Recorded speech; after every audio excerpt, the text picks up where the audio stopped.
a day in my life as a content creator ng Barangay Sugmakit. Wow!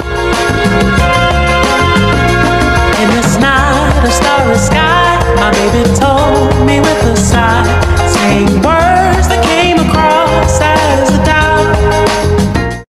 New day, new vlog. Ayan nga mga sisilab, sa talaga namang kahit umaga ay humahagupit ang bagyong Uwan. Mabuti naman at kahit papaano ay hindi kami inabot ng baha dito sa bahay.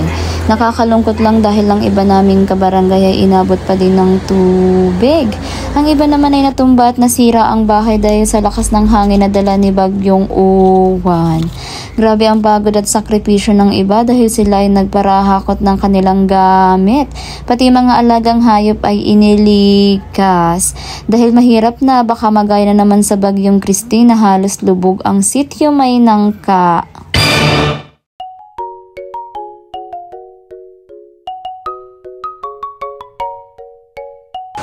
Grabe, sobrang lakas ng ulan at hangin.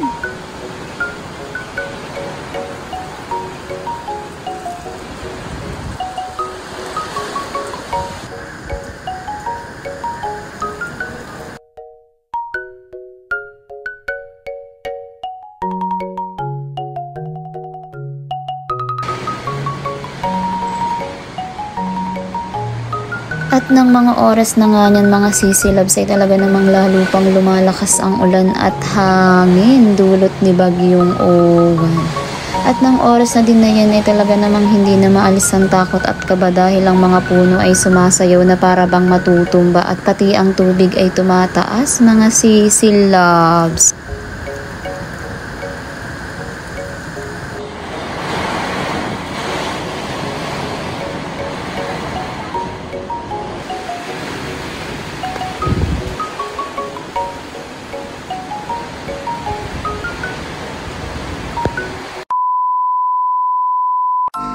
Kinaumagahan nga ay talaga namang nagpakita na ang haring araw.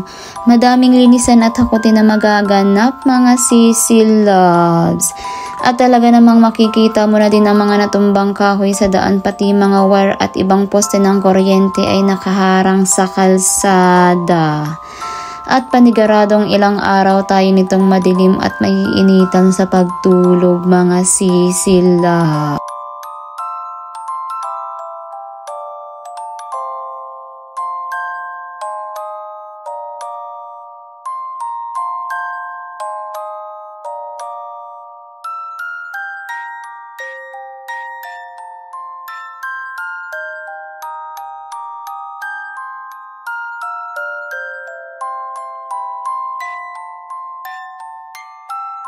At pagkatapos nga ng bagyong Uwan ay talaga namang madilim at tanging liwanag lang ay mga esperma at ispat na binili pa namin sa sentro ng Oval City. At ng mga oras na nga niyan ay talaga namang nagkayayaan pang tumagay dahil pang patulog nga lang daw. Aba, at pagkatapos namin maging masaya ay talaga namang napalitan ng kaba, lungkot at galit. Dahil may mga taong gustong pumasok at magnakaw dito sa bahay.